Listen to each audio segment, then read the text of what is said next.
Student, আজকে totally 11 এর বিষয় নিয়ে আমি আলোচনা করছি।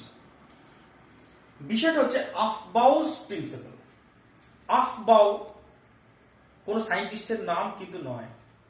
আফবাউ একটা জার্মান ওয়ার্ড, যার অর্থ হচ্ছে কনস্ট্রাকশন। ভালোই বুঝতে পারছো, পরমাণুর কনস্ট্রাকশন বিষয়, মানে পরমাণুর ভিতরে ইলেকট্রন যেভাবে থাকে তার সম্পর্কে এই নীতিটা। এখন মনে রাখবে, ইলেকট্রন এর টেন্ডেন্সি হচ্ছে সব সময় কম শক্তি সম্পন্ন অবস্থা অর্জন করা। তা এই নীতি বলছে পরমাণুর ভিতরে সর্বনিম্ন শক্তি সম্পন্ন উপকক্ষে আগে ইলেকট্রন প্রবেশ করে, তারপরে ক্রমশ উচ্চতর শক্তি সম্পন্ন উপকক্ষে ইলেকট্রন যায়। এখন আমি কি করে বুঝতে পারবো যে কোন উপকক্ষের শক্তি কম আর কোন উপকক্ষের শক্তি বেশি? তার একটা নিয়ম আছে।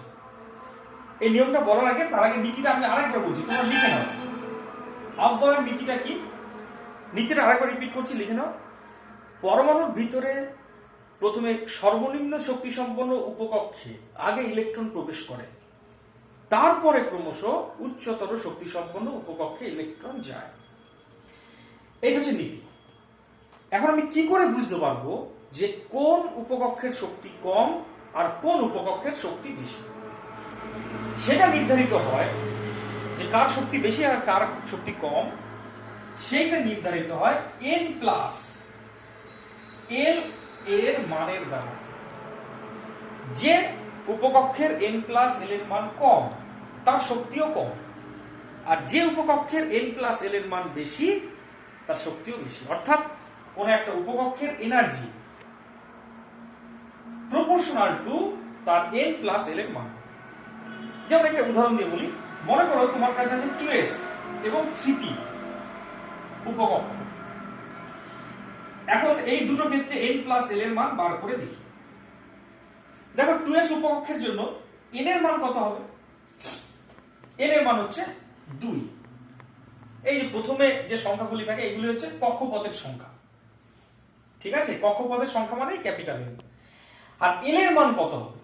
l এর মানের জন্য তোমরা অন্য ভিডিওতে দেখিয়েছিলাম, l = 0 হলে তাকে বলি s উপকক্ষ, l = 1 হলে p উপকক্ষ, l = 2 হলে d উপকক্ষ, l = 3 হলে তাকে বলি f উপকক্ষ।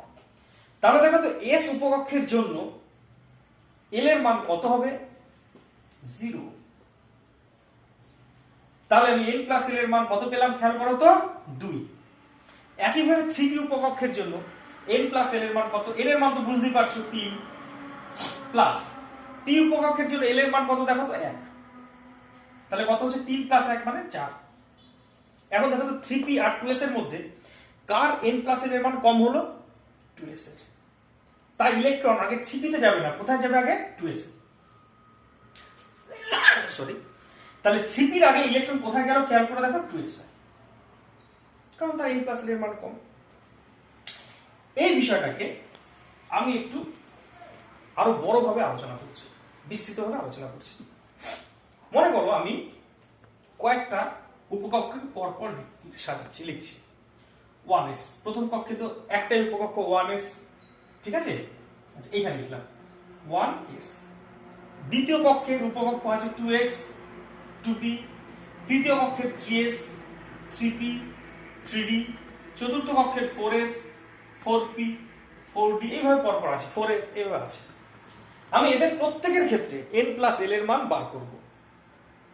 তো বার করছি, দেখো এখানে লিখলাম n প্লাস l। 1s এর জন্য n প্লাস l এর মান কত? যেহেতু 1 মানে প্রথম কক্ষ, তাই n এর মান হচ্ছে 1 যোগ s এর জন্য l এর মান হচ্ছে 0, তাহলে n প্লাস l = হলো 1। 2s উপকক্ষের জন্য n প্লাস l এর মান কত? n এর মান দেখো 2, l এর মান 0 = 2। 2p উপকক্ষের জন্য n প্লাস l এর মান কত? n এর মান 2 যোগ p উপকক্ষের জন্য l এর মান দেখো 1 সমান সমান 3। 3s এর জন্য দেখো n এর মান হচ্ছে 3 প্লাস s এর জন্য l এর মান 0 = 3। 3p উপকক্ষের জন্য দেখো তো n প্লাস l এর মান কত? n এর মান 3 যোগ p উপকক্ষের জন্য l এর মান মনে আছে 1, তাহলে কত লিখবো দেখো 4। 3d এর জন্য n এর মান 3 ডি এর জন্য এল এর মান 2 সমান সমান 5, 4s এর জন্য এন এর মান 4, এল এর মান 0, 4p এর জন্য এন এর মান 4, পি এর মান 1 এবং 4d এর জন্য এন এর মান 4, ডি এর মান 2। এবার আমি দেখব সবথেকে কম শক্তি সম্পন্ন উপকক্ষ কোনটা। দেখো এদের মধ্যে সবথেকে কম শক্তি সম্পন্ন উপকক্ষ হচ্ছে 1s, কারণ 1s এর জন্য n প্লাস এল এর মান 1, তাই সবথেকে কম শক্তি সম্পন্ন যেহেতু 1s, তাই সবার আগে 1s এ ইলেকট্রন প্রবেশ করবে, তারপরে কোথায় ইলেকট্রন যাবে। দেখো এরপরে থাকছে n প্লাস এল এর মান 2s এর, তাই এরপরে ইলেকট্রন যাবে 2s উপকক্ষে। তারপরে এবার এখানে গিয়ে আমি একটু বিপদে পড়ে যাচ্ছি। দেখো 2p আর 3s দুজনেরই n প্লাস এল এর মান সমান। এক্ষেত্রে মনে রাখবে যদি n প্লাস এল এর মান সমান হয়ে যায় তখন নিয়মটা হচ্ছে যে উপকক্ষের n এর মান কম তার শক্তি কম। 2p 3s এর n প্লাস এল এর মান সমান 3, কিন্তু যেহেতু 2p এর n এর মান মানে কক্ষপথের সংখ্যার মান, মুখ্য কোয়ান্টাম সংখ্যার মান কম, তাই এর শক্তি কম। তাই 3s এর আগে ইলেকট্রন যাবে না, কোথায় যাবে 2p তে, তারপরে দেখো যাচ্ছে 3s। ঠিক, এবার আমি দেখব তারপরে কি আছে। দেখো এখানে একটা কথা হচ্ছে 3p আর 4s দুজনেই দেখো n প্লাস এল এর মান সমান, কিন্তু যেহেতু মুখ্য কোয়ান্টাম সংখ্যা মানে n এর মান যেহেতু 3p এর কম, তাই ইলেকট্রন যাবে দেখো 3p তে। ঠিক আছে, এবার তোমাকে একটা কথা বলছি, এখানে একটা কথা, এখানে 5 হচ্ছে 4 এর 5। এবার একটা কথা বলছি, দেখো 3p এর পরে কিন্তু ইলেকট্রন 3d তে যাচ্ছে না, যাচ্ছে কোথায় 4s। এটা একটা অদ্ভুত ব্যাপার, এটা একটু আমার ভাবতে একটু অদ্ভুত লাগছে। কেন, কারণটা বলছি। এইটা যদি হয় নিউক্লিয়াসের থেকে আমি দূরত্ব অনুসারে যদি পরপর সাজাই, প্রথমে থাকছে 3s উপকক্ষ, তৃতীয় কক্ষের উপকক্ষগুলি ধরছি 3s, তার পাশে আছে 3p, তার পাশে আছে 3d। তৃতীয় কক্ষের মধ্যে উপকক্ষগুলি 3s, 3p and 3d। কিন্তু ইলেকট্রন যাওয়ার সময় আশা করেছিলাম 3s ভর্তি হওয়ার পরে ইলেকট্রন যাবে তার পাশে থাকা 3p তে, তারপরে যাওয়ার কথা 3d তে, কিন্তু যাচ্ছে না, যাচ্ছে কোথায় দূরে অবস্থিত 4s এ। তারপরে কিন্তু ইলেকট্রন আবার যথারীতি সেই 3d তে যাচ্ছে। তাহলে ইলেকট্রনগুলি কিভাবে প্রবেশ করছে, 3s এ যাওয়ার পরে তারপরে 3p তে যাচ্ছে ঠিকই, কিন্তু পাশে 3d উপকক্ষ আছে সেখানে যাচ্ছে না, তারপরে যাচ্ছে দেখো 4s এ। 4s উপকক্ষে গিয়ে 4s ভর্তি হওয়ার পরে তারপরে কিন্তু যাচ্ছে 3d তে। কারণ কি, 3d থেকে 4s এর n প্লাস এল এর মান কম, তাই 3p এর পরে ইলেকট্রন যাচ্ছে কিন্তু 4s। ঠিক আছে, তাহলে 4s ভর্তি হওয়ার পরে এবার কোথায় যাবে দেখো 3d তে, তারপরে যাচ্ছে যথারীতি দেখো 4p and 4d। এই হচ্ছে শক্তির ক্রম অনুসারে বিভিন্ন উপকক্ষগুলিকে সাজানো। তাহলে ইলেকট্রনগুলি কিভাবে ভর্তি হবে, সবার আগে 1s, তারপর 2s, এইভাবে ইলেকট্রনগুলি প্রবেশ করবে। এই বিষয়টাকে মনে রাখা একটু কঠিন, তবে এর একটা সহজ উপায় আছে। কিরকম, আমি উপকক্ষগুলিকে পরপর সাজাচ্ছি। প্রথম কক্ষের উপকক্ষ 1s, দ্বিতীয় কক্ষের উপকক্ষ 2s, 2p। দ্বিতীয় কক্ষে দুটো উপকক্ষ থাকে 2s and 2p। তৃতীয় কক্ষের 3s, 3p, 3d। চতুর্থ কক্ষের 4s, 4p, 4d, 4f। পঞ্চম কক্ষের 5s, 5p, 5d, 5f। ষষ্ঠ কক্ষের 6s, 6p, 6d, 6f। সপ্তম কক্ষের 7s, 7p, 7d, 7f। এইভাবে বিভিন্ন উপকক্ষগুলি আছে। দেখো নিয়মটা হচ্ছে সবার প্রথম এইভাবে আমি কাটবো, তাহলে প্রথমে যে আসবে সেইখানে আগে ইলেকট্রন প্রবেশ করবে। দেখো সবার আগে ইলেকট্রন কোথায় যাচ্ছে 1s। তারপরে আবার আমি কাটলাম, 1s এর পরে ইলেকট্রন গেল দেখো 2s। 1s ভর্তি হওয়ার পরে তারপরে শক্তি সম্পন্ন উপকক্ষ, তাহলে কি দাঁড়াবে 2s। 2s ভর্তি হওয়ার পর আবার প্রথম থেকে শুরু করব। 2s এর পরে যাচ্ছে দেখো 2p, তারপরে 3s। 3s ভর্তি হওয়ার পর আবার প্রথম থেকে শুরু করব, মানে 3p। নিচে দেখো তো 1s 1s, 2s 2s, 2p 2p, 3s 3s, 3p 3p। দেখো আগের সাথে মিলে যাচ্ছে। এবার 3p এর পরে কিন্তু ইলেকট্রন কোথায় গেছে দেখো 4s এ। 4s এর পর আবার প্রথম থেকে শুরু করব, মানে 3d। এইভাবে চলছে। এই হচ্ছে শক্তির ক্রম। এখানে লিখলাম শক্তির ক্রম। এইভাবে শক্তির ক্রম অনুসারে ইলেকট্রনগুলি বিভিন্ন উপকক্ষে প্রবেশ করে। তাহলে কি দেখলাম আমি, আরেকবার ছোট্ট করে রিপিট করছি। বিষয়টা হচ্ছে, আফবাউ নীতির মূল বক্তব্য হচ্ছে ইলেকট্রনগুলি সবার আগে সর্বনিম্ন শক্তি সম্পন্ন উপকক্ষে যাবে, তারপরে ক্রমশ উচ্চতর শক্তি সম্পন্ন উপকক্ষে যাবে।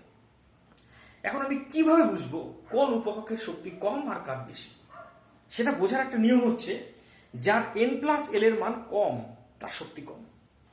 তাহলে আমি বিভিন্ন কক্ষের মধ্যে যে উপকক্ষগুলি আছে, যেমন প্রথম কক্ষের একটাই উপকক্ষ, দ্বিতীয় কক্ষের দুটো উপকক্ষ, তৃতীয় কক্ষের তিনটে উপকক্ষ, চতুর্থ কক্ষে চারটে উপকক্ষ, এইভাবে বিভিন্ন কক্ষের উপকক্ষগুলির আমি n+l এর মান বার করলাম। করে দেখলাম যে 1s এর n+l এর মান সব থেকে কম। এইভাবে করতে গিয়ে আরেকটা বিষয় আসলো, যার n+l এর মান সমান হয়ে যাবে, তখন দেখতে হবে কার l এর মান কম। যেমন 2p আর 3s, এই দুটোর ক্ষেত্রে n+l এর মান সমান হতে পারে, কিন্তু যেহেতু 2p n এর মান কম, তাই 3s এরও আগে কিন্তু 2p তে ইলেকট্রন যাবে। এইভাবে শক্তির ক্রম অনুসারে বিভিন্ন উপকক্ষগুলিকে আমি পেয়েছি। এটা ছিল আফবাউয়ের নীতি। এবার চলে আসছি নতুন আরেকটা নীতিতে, সেটা হলো পাউলির অপবর্জন নীতি। হেডিং করলাম পাউলির অপবর্জন নীতি। এটা ইংরেজিতে বলে পাউলিজ এক্সক্লুশন প্রিন্সিপাল। আগে নীতিটা বলছি। নীতিটা বলছে, একই পরমাণুর যে কোনো দুইটি ইলেকট্রনের জন্য চারটি কোয়ান্টাম সংখ্যা মানে কি কি কোয়ান্টাম সংখ্যা তুমি জানো, n, l, m, s। এই চারটি কোয়ান্টাম সংখ্যার মান কখনো একই হতে পারে না। আবার রিপিট করছি, তোমরা নোট ডাউন করো। কোন পরমাণুর যে কোনো দুইটি ইলেকট্রনের জন্য এই চারটি কোয়ান্টাম সংখ্যার মান কখনো একই হবে না, এটা নীতি। No two electron in the same atom can have identical values of 4 quantum numbers. এটাকে বাংলায় করলে কি দাঁড়াচ্ছে, আরেকবার রিপিট করছি। একই পরমাণুর যে কোনো দুইটি ইলেকট্রনের জন্য চারটি কোয়ান্টাম সংখ্যার মান কখনো একই হবে না। জিনিসটাকে একটু উদাহরণ দিয়ে বোঝানো যাক।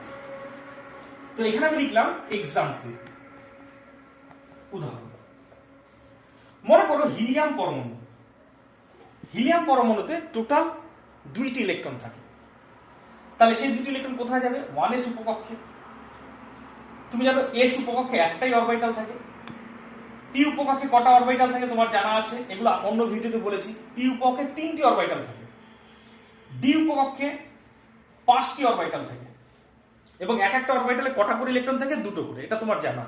তাহলে s উপকক্ষে দুটি ইলেকট্রন থাকতে পারে, p তে সর্বাধিক 6টি ইলেকট্রন থাকতে পারে, d তে এইভাবে মোট সর্বাধিক 10টি ইলেকট্রন থাকতে পারে। এইভাবে এই নিয়মগুলো তোমাদের আগে বলেছি।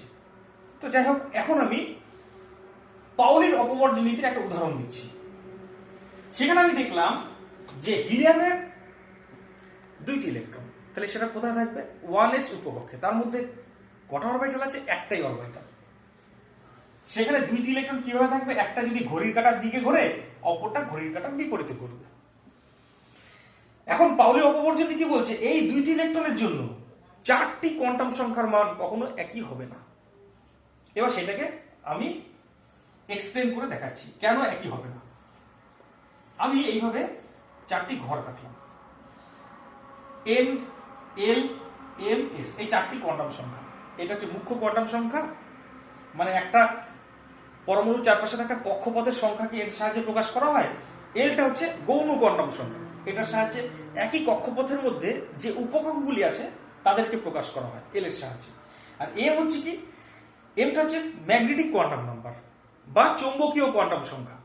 এর সাহায্যে একটা উপকক্ষের মধ্যে যে অরবিটালগুলি আছে তাকে বোঝানো হয়। আর এসটা হচ্ছে কি? ঘূর্ণন কোয়ান্টাম সংখ্যা। এটার মান হতে পারে +12 এবং -12। যদি একটা ইলেকট্রন ঘড়ির কাঁটার দিকে ঘোরে তাহলে তার জন্য এস এর মান হবে +12, আর এস যদি ইলেকট্রনটা ঘড়ির কাঁটার বিপরীতে ঘোরে তাহলে হবে -12। এই হচ্ছে চারটে কোয়ান্টাম সংখ্যা, এগুলো অন্য ভিডিওতে আমি বলেছিলাম। এবার আমি দেখি এই দুটো ইলেকট্রনের জন্য n, l, m এবং s এর মান কত হতে পারে। এই ইলেকট্রনটাকে আমি এইখানে নামিয়ে নিয়ে আসলাম এই চিহ্ন দিয়ে। দেখো, যেহেতু 1s উপকক্ষ, তাই মুখ্য কোয়ান্টাম সংখ্যা মানে কোনটা? এইটা। তাহলে n এর মান কত হবে? 1। যেহেতু এস উপকক্ষ, মনে আছে নিশ্চয়ই, এল ইকুয়াল টু 0 হলে এস উপকক্ষ, এল ইকুয়াল টু 1 হলে পি উপকক্ষ, এল ইকুয়াল টু 2 হলে ডি উপকক্ষ এবং এল ইকুয়াল টু 3 হলে এফ উপকক্ষ। তাহলে যেহেতু এস উপকক্ষ, তাই এল এর মান কত হবে? 0। এবার আসছি এম। মনে আছে নিশ্চয়ই, কোন নির্দিষ্ট এল এর মানের জন্য এম এর মান হতে পারে plus L dot dot dot dot 0 dot dot dot minus L পর্যন্ত। এর আগে ভিডিওতে আলোচনা করেছি। এখন যেহেতু এল এর মান 0, তাহলে এম এর মান প্লাস 0 মাইনাস 0 কি একটাই, সেটা হচ্ছে 0। তাহলে এইটা ইলেকট্রনটা যেহেতু ঘড়ির কাঁটার দিকে ঘুরছে, তাই আমি এস এর মান লিখবো প্লাস হাফ। এবার আসছি অন্য ইলেকট্রনটার জন্য, মানে এই ইলেকট্রনটার জন্য। তার জন্য আমি এন, এল, এম এবং এস এর মান বার করব। দেখো, যেহেতু মুখ্য কোয়ান্টাম সংখ্যা একই আছে, তাই এল এর মান 1 হবে। উপকক্ষ এস একই আছে, তাই এল এর মান 0 হবে। এল এর মান 0, তো এম এর মানও 0। কিন্তু দেখো, ইলেকট্রনটা ঘড়ির কাঁটার বিপরীতে ঘুরছে, তাই এস এর মান কিন্তু গিয়ে দেখলাম আলাদা।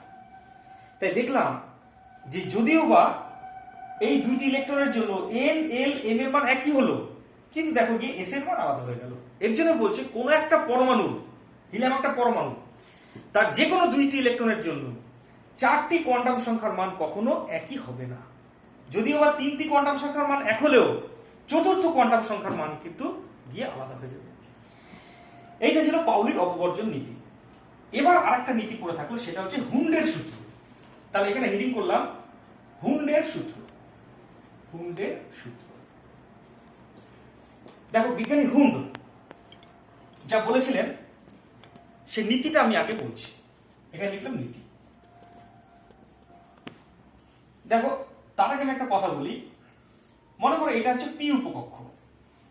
সেই পি উপকক্ষে যে অরবিটাল গুলি আছে, তুমি জানো পি উপকক্ষে 3টে অরবিটাল থাকে। তারা সবাই সমশক্তি সম্পন্ন, মানে এই 3টে অরবিটালের শক্তিই সমান। এখন বিজ্ঞানী হুন্ড বললেন, এই সমশক্তি সম্পন্ন অরবিটাল গুলিতে যখন ইলেকট্রন প্রবেশ করবে, তখন প্রত্যেকটা অরবিটালে একটি করে ইলেকট্রন প্রবেশ করবে। এটা হচ্ছে মূল বক্তব্য। এবং তাদের ঘূর্ণন হবে একই দিকে। তাহলে নীতিটাকে আমি বইয়ের ভাষায় একটু বলছি, তোমরা লিখে নাও, নোট ডাউন করো, আমি বলছি ধীরে ধীরে। সমশক্তি সম্পন্ন অরবিটালগুলি যতক্ষণ পর্যন্ত খালি থাকে, ইলেকট্রনগুলি ওই অরবিটালগুলিকে এককভাবে দখল করে এবং তাদের ঘূর্ণন হয় একই দিকে। যেমন ধরো, তোমার কাছে 4টে ইলেকট্রন আছে পি উপকক্ষে। পি উপকক্ষের মধ্যে 3টি অরবিটাল আছে, তারা প্রত্যেকে সমশক্তি সম্পন্ন। এবার এই অরবিটালগুলিতে ইলেকট্রন যখন প্রবেশ করবে, বিজ্ঞানী ভুল বলছে প্রত্যেকটা অরবিটালে একটি করে ইলেকট্রন প্রবেশ করবে এবং তাদের ঘূর্ণন হবে কিন্তু একই দিকে। তারপরে যদি তোমার হাতে এক্সট্রা ইলেকট্রন থাকে, তাহলে তাকে আবার উল্টো দিকে ঘোরাবে। এইটা হচ্ছে সঠিক নিয়ম। তাহলে ভুল নিয়মটা কি? ভুল নিয়মটা হচ্ছে, তুমি যদি 4টে ইলেকট্রনকে প্রথমেই সবাইকে একটা একটা না করে দিয়ে তুমি প্রথমেই যোগ বাদ দিয়ে দিবে, তাহলে এটা ভুল, এটা ঠিক না, এইটা ঠিক। তাহলে নিয়মটা আবার বলছি, নিয়মটা কি বললো? সমশক্তি সম্পন্ন অরবিটালগুলি যতক্ষণ পর্যন্ত খালি থাকে, ইলেকট্রনগুলি ওই অরবিটালগুলিকে এককভাবে দখল করে এবং তাদের ঘূর্ণন হয় একই দিকে। আরেকটা উদাহরণ দেওয়া যাক। মনে করো ডি উপকক্ষে 7টা ইলেকট্রন আছে। তাহলে সঠিক ইলেকট্রন বিন্যাসটা কেমন হবে? সঠিকটাও লিখছি আর ভুলটাও লিখছি। এইটা হচ্ছে সঠিক, মানে প্রত্যেকটা অরবিটাল এককভাবে দখল হবে এবং তারপরে ধর এক্সট্রা থাকলে জোর বাড়বে। আর ভুলটা কি? আগেই আমি জোর বাঁধিয়ে দিলাম। এটা ভুল, এটা কারেক্ট। এই হচ্ছে হুন্ডের সূত্র। হুন্ডের সূত্র তার মানে কি দাঁড়ালো? সমশক্তি সম্পন্ন অরবিটালগুলি যতক্ষণ খালি থাকবে, ইলেকট্রনগুলি ওই অরবিটালগুলিকে এককভাবে দখল করবে এবং তাদের ঘূর্ণন হবে একই দিকে। এই অনুসারে একটা প্রশ্ন দিচ্ছি, তোমরা বাড়িতে প্রশ্নের উত্তরটা লিখবে। প্রশ্নটা হচ্ছে এই যে F11, তোমরা লিখবে, আমি লিখছি, তোমরা দেখো প্রশ্নটা। F11 সিস্টেম এর মোট সর্বাধিক কয়টি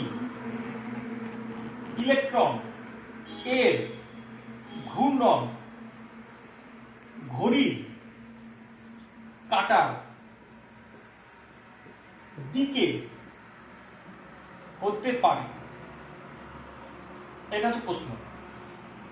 মোট অযুগ্ম ইলেকট্রন সংখ্যা